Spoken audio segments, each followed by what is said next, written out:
de Mérida, y lo que queremos presentar es un avance de lo que se ha hecho en la región de Mérida, en la zona urbana. Es precisamente en estos espacios donde ya casi no queda nada, pero bueno, a pesar de las afectaciones y el crecimiento de la ciudad, pues aún tenemos sorpresas en el ámbito urbano. Por cuestiones didácticas voy a preferir que el arqueólogo Uribe dé la presentación para no estar cambiando el micrófono.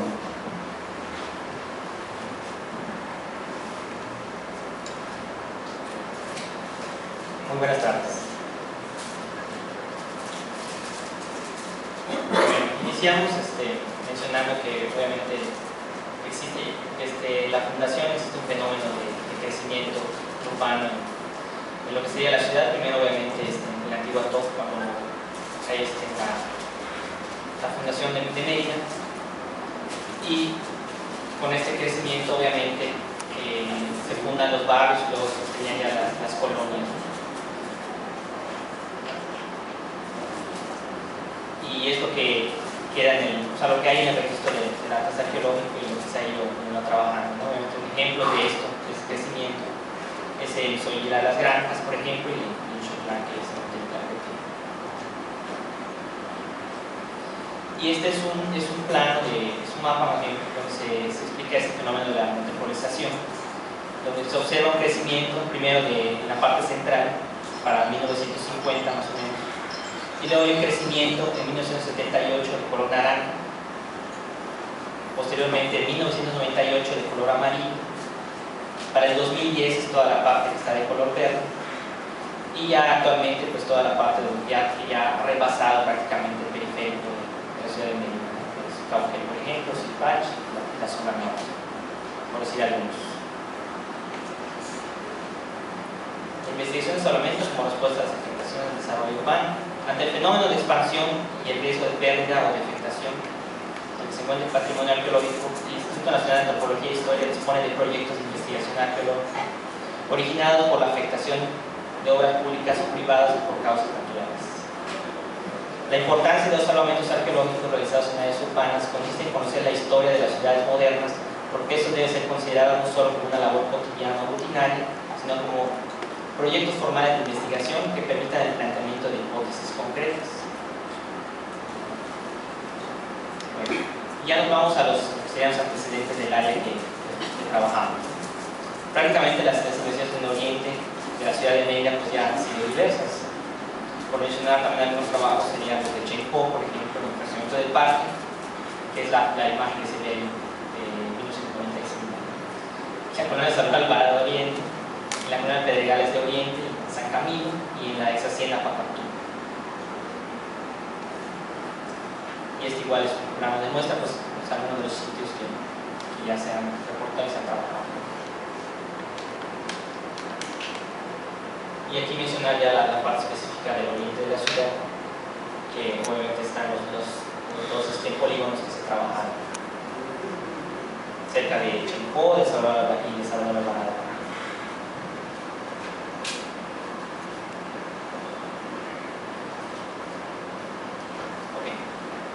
El caso de la colonia de Mayapán. Pues esta prácticamente es una colonia que fue fundada más o menos a mediados del siglo XX y creció a consecuencia de la planta desfibriladora de Nequén y posteriormente una planta generadora de energía. Esta colonia se asentó en un sitio que ya había sido registrado en el atlas arqueológico, que es el 16.7.148, y es aquí donde se realizó el salvamento arqueológico como respuesta a las afectaciones que se había sufrido por causa de la maquinaria pesada.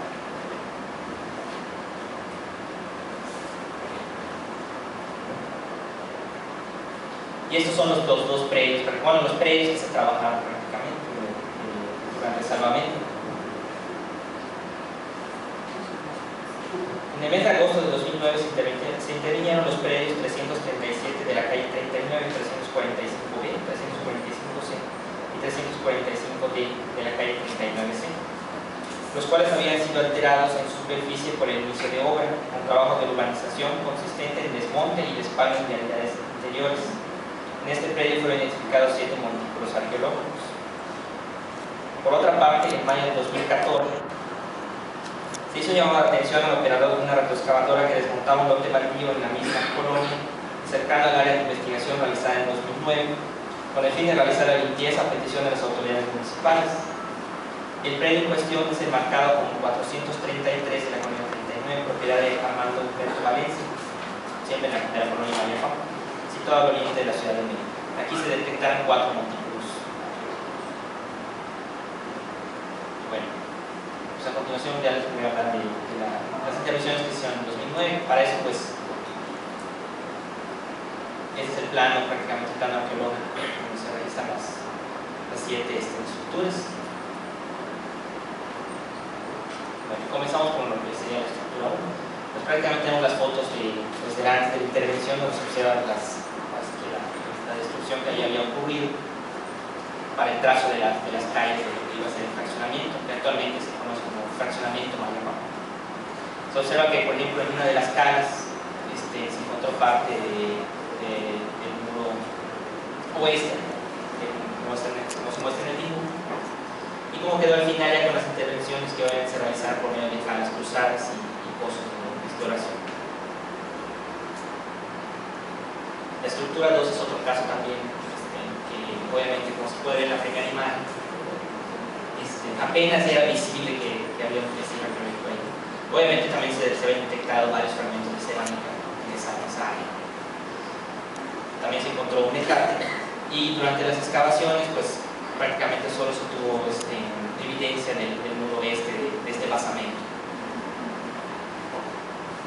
Para el caso de la estructura 3, por ejemplo, la parte que se conservó un poco mejor fue la parte que se encontraba fuera del predio, porque el predio prácticamente lo dividía esta barra que se puede ver en la imagen. Entonces se conserva lo que sería el muro norte y parte del muro oeste. Porque, pues, por desgracia, la parte sur y este es donde la maquinaria ya había prácticamente pasado. Para el caso, por ejemplo, de otra de las estructuras, que sería la estructura 6, lo mismo se debió tratar de un basamento simple, pero aquí el problema es que prácticamente también con el uso de la maquinaria para el trazo de las calles, y obviamente también porque tuvimos que retirar bastantes cosas sobre la estructura que había dejado la maquinaria.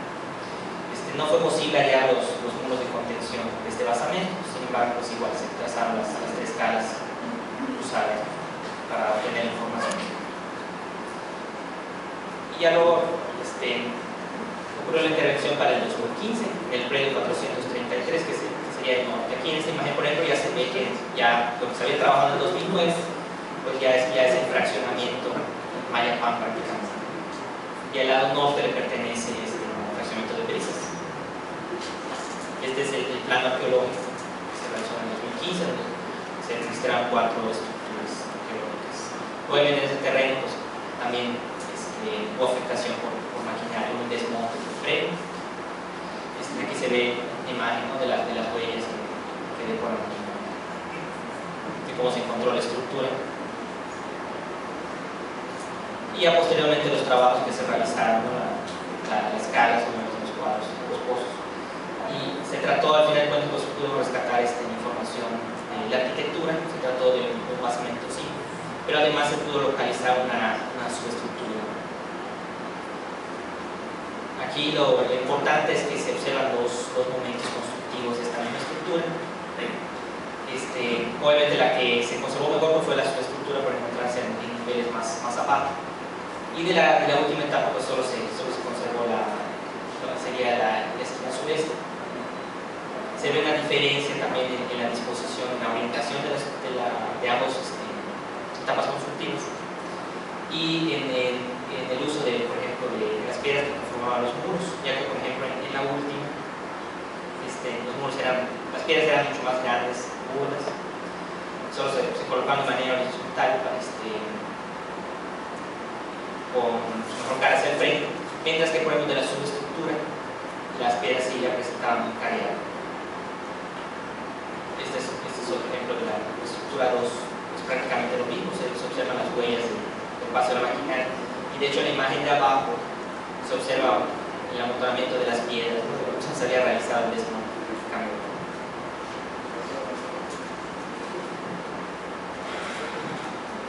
De la estructura 2 se obtuvo todavía un poco más de datos de la arquitectura. Lo mismo, fue muy similar a la arquitectura presentada en la estructura 1. Presentó también dos momentos constructivos, como se puede ver en el dibujo de planta. Y obviamente, pues sí, regresando a lo mismo, se conservó de mejor manera la subestructura.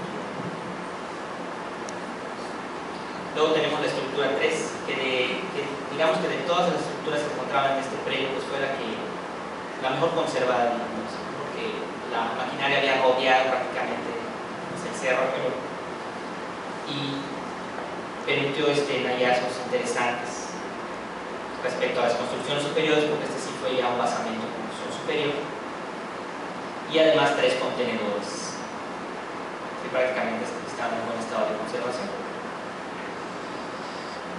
Es otra imagen donde se observa las construcciones superiores de la estructura, como quedó ya después al finalizar la excavación. Bueno, en la parte de los contenedores, como les comentaba, pues lo primero que se pudo hallar cuando se hizo la intervención del muro norte, pues fue la cista. Esta cista pues prácticamente se encontró adosada al muro norte del basamento, pero desgraciadamente por el estado de conservación deplorable en que se encontraba, pues ya los restos óseos no pudieron ser hallados, ya habían desaparecido prácticamente, y solo se encontraron algunos gestos cerámicos. El contenedor 1 y 3 son muy similares en cuanto a su arquitectura. Se utilizaron de una a varias hiladas de piedras colocadas de manera vertical, con paredes rectas, por ejemplo. Y en el caso del contenedor 2, pues fue muy interesante porque estaba prácticamente estructurado y presentó un peldaño que pensamos que es un peldaño de acceso hacia el interior, y esto pues a lo mejor pudo haber contenido líquidos en su interior.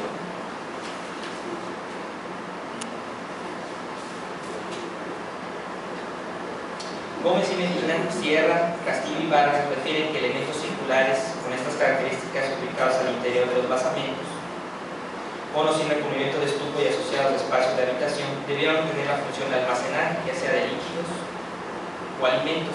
Consideramos que la estructura 3 debió tratarse de una construcción doméstica destinada al almacenaje de alimentos o líquidos que abastecían a las otras estructuras habitacionales cercanas. Bueno, en la parte de los materiales ya se recuperaron, pues por ejemplo se pudo recuperar varios elementos de piedra caliza, entre los que resaltan artefactos de molienda, percutores. En el caso de pedernal, pues pedazos y lascas de este material. Y en el caso de obsidiana también en 2009, como en 2015, se pudo hallar varios fragmentos de navajas prismáticas de obsidiana. Que hasta ahora los casos reportados en Mérida provienen de la región de Guatemala para periodos tempranos. En cuanto a los materiales malacológicos, por ejemplo, se hallaron varios fragmentos de cuerpos de espiras de gasterópodos, como turbinera angulata, pleuroproca gigantea, y así como otros fragmentos también de pelecitos del género de Macabra. Durante el 2009, cuando se estaba excavando la estructura 3 en el costado norte, en uno de los cuadros ya se habían hallado varios fragmentos de cerámica. Obviamente esta parte aquí cruzó la maquinaria para el trazo de una de las calles. Sin embargo, se pudo conservar, con las excavaciones se pudo conservar lo que es el fondo de una olla. Aquí lo interesante es que asociado a esta olla prácticamente a pocos centímetros se encontró este pendiente de caracol.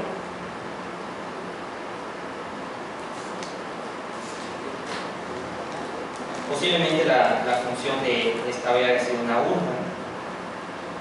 El pendiente somos pensamos que fue manufacturado en una sección del cuerpo de un caracol de género Strombus y representa una tortuga.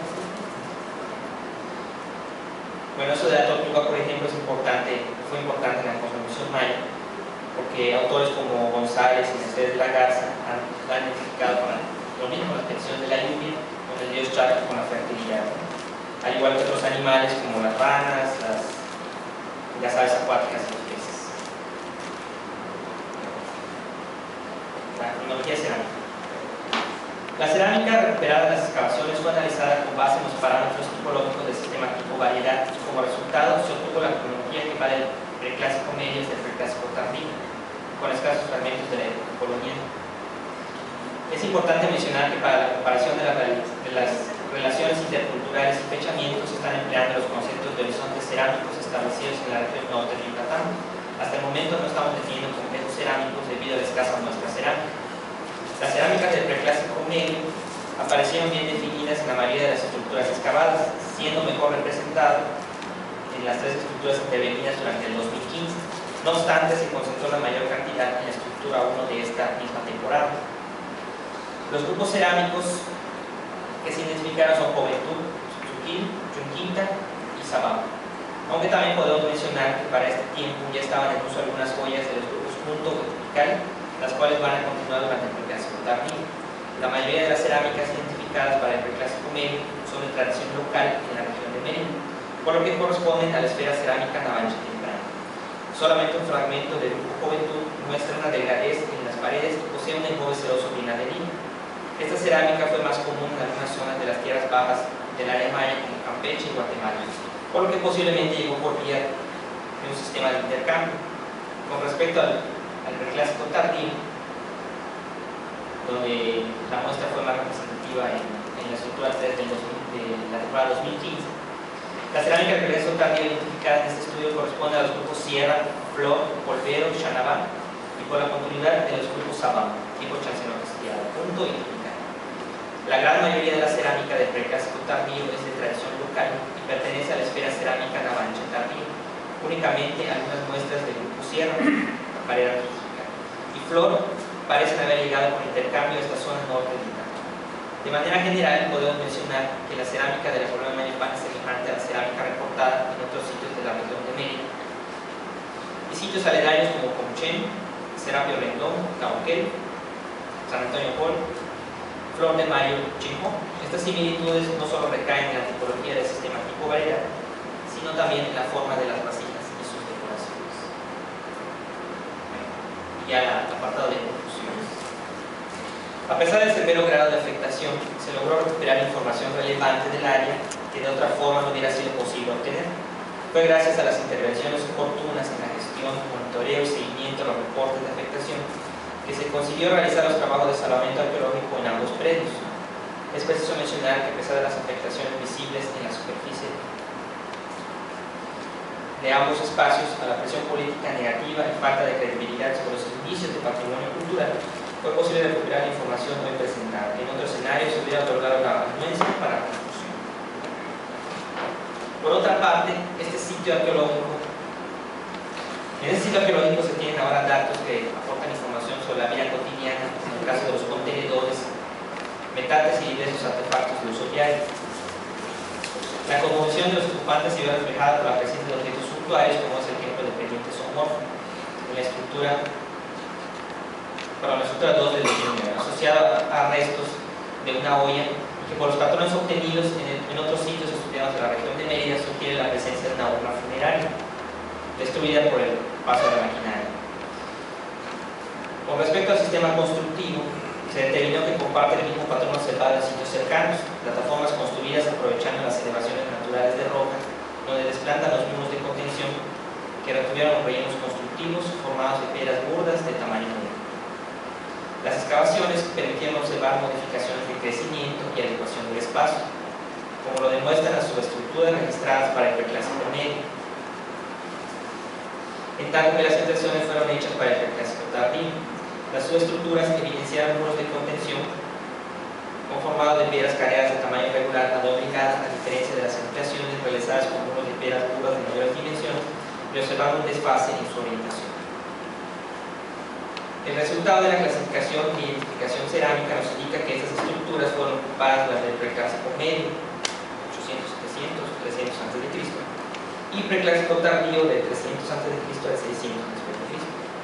Sin embargo, notamos que en algunas estructuras se concentró mayor presencia de materiales del preclásico medio y en otras del preclásico tardío. Hasta el momento no contamos con cerámicas de los periodos clásico temprano y clásico tardío. Sin embargo, estudios futuros en el área pueden presentar evidencia de estas cerámicas tardías. Finalmente, los datos obtenidos nos permiten inferir que se trató de un asentamiento temprano, posiblemente independiente, y que durante el preclásico medio coexistió con sitios como Chapó y Pacatú.